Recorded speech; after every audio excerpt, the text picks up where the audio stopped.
Good evening प्यारे बच्चों।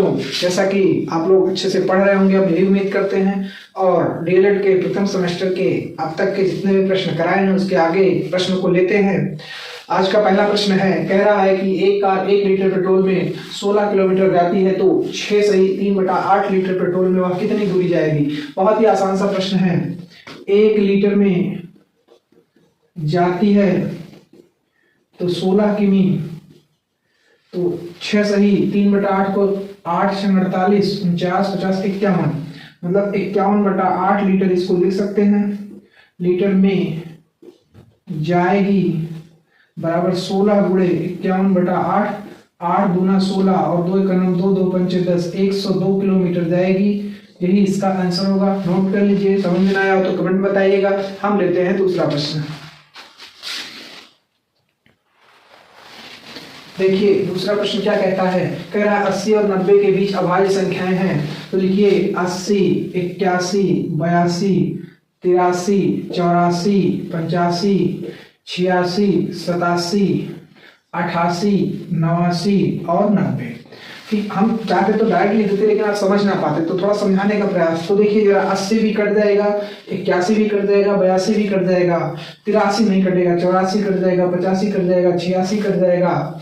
और यहाँ और देखेंगे तो 3 दूना 6, 3 और 27, मतलब ये भी कट जाएगा, 88 भी कट जाएगा, 90 भी। मतलब 2 ऐसी संख्याएं मिली जो नहीं कटेंगे हमको।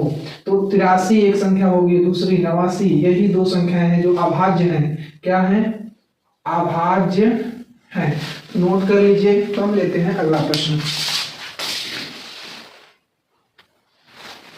देखिए अगला प्रश्न है, कह रहा है रीना ने 5/2 किग्रा मिठाई 5 बच्चों में बराबर बांटी, प्रत्येक को कितने किग्रा मिठाई मिली। तो देखिए बहुत ही सिंपल है।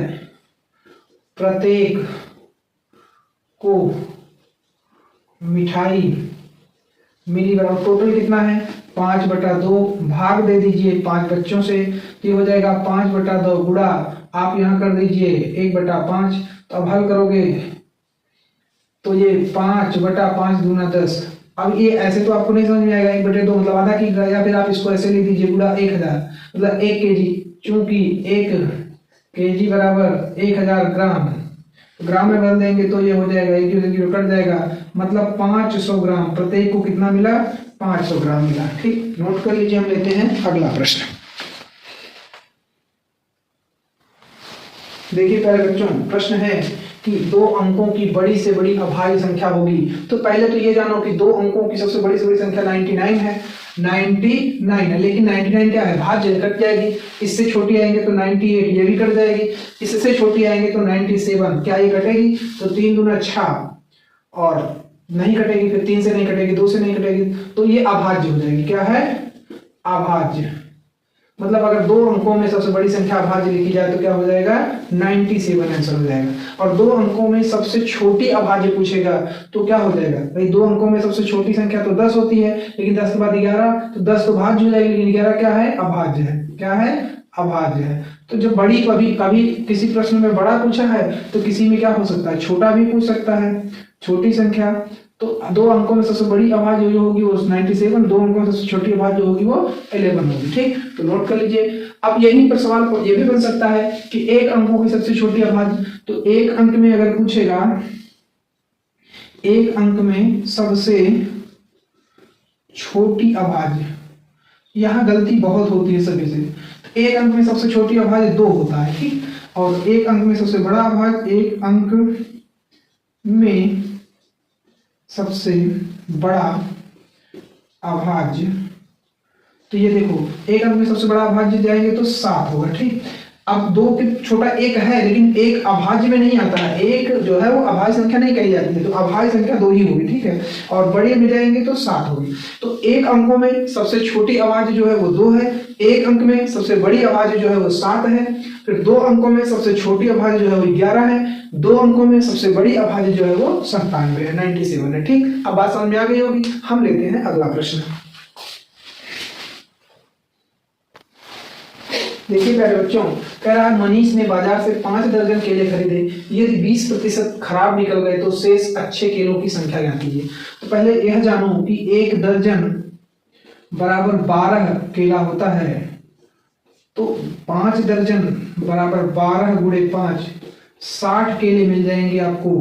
अब 20% खराब निकाल दीजिए, 20% क्या है, खराब है, तो खराब केले, अच्छा ऐसे डायरेक्ट निकालें, 20% खराब है तो अगर परसेंट में जाएंगे तो अच्छे कितने बनेंगे, तो 80% क्या है, अच्छे केले हैं, डायरेक्ट निकालिए अच्छे केले हैं।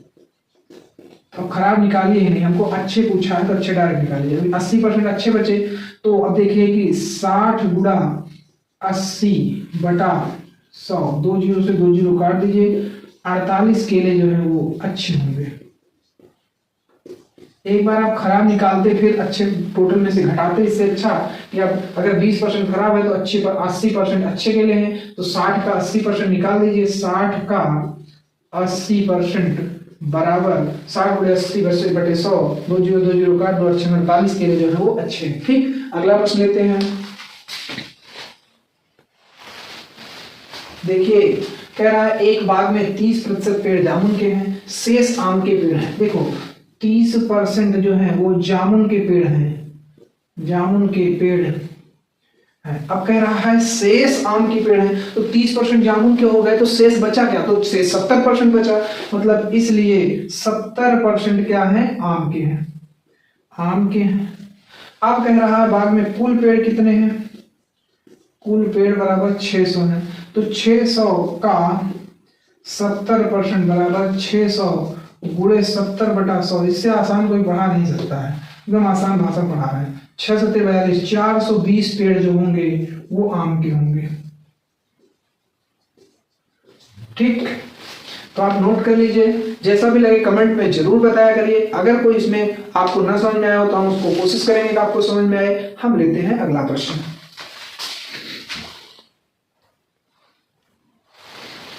देखिए प्यारे बच्चों, बहुत सिंपल सा प्रश्न है। कह रहा है ₹500 का 3 वर्ष का 12% वार्षिक ब्याज की दर से साधारण ब्याज ज्ञात कीजिए। तो साधारण ब्याज बराबर फार्मूला होता है मूलधन गुणे दर गुणे समय बटा 100, या इसको ऐसा भी लिख सकते हैं PRT अपॉन 100, मतलब प्रिंसिपल रेट टाइम बटा 100। देखिए आपका 500 गुणे 12 और गुणा 3 वर्ष बटा 100, 100 पंचे 500, 12 पंचे 60 गुणे 3, 6 3 18, 180 रुपये आपका ब्याज आ जाएगा। ठीक, तो उसको हल कर लीजिए, जैसा भी लगे कमेंट बताइए, अपने यार दोस्त मित्रों को बताइए। देखिए मैं थोड़ा थोड़ा जरूर पढ़ा रहा हूँ, लेकिन आपका समय कभी नष्ट नहीं करता हूँ। मैं सोचता हूँ कि आपका ये बेशकीमती जो समय है इस बेकार ना जाए। थोड़े समय अगर आप पढ़ रहे हैं तो थोड़े समय के लिए पढ़ लें, उसके बाद फिर आप और अन्य चीजों को पढ़ें। हम इसमें टाइम ज्यादा इन्वेस्ट नहीं करते हैं, बस ये सोचते हैं हाँ जितना पढ़ाएं थोड़ा थोड़ा करके आपको आगे पढ़ाते रहें। ठीक, तो अपने यार मित्रों को भी बताएं, हमारी कोशिश रहेगी हम और बेहतर कर पाएं। अगर आप चीजों को बताएंगे कि हाँ ये कमियां हैं तो मैं इसको दूर करूंगा, और जैसा भी रहेगा हम उसको पूरी दूर करने की कोशिश करेंगे। आप जरूर चैनल को शेयर करें, और हमारे हौसले के लिए आप प्लीज लाइक और शेयर जरूर कर दिया करें। कमेंट में जरूर बता दिया करें कि हाँ सर ये चीज यहाँ से और बेहतर हो सकती है, तो हम कोशिश करेंगे कि उसको बेहतर बनाने की। ठीक, थैंक यू।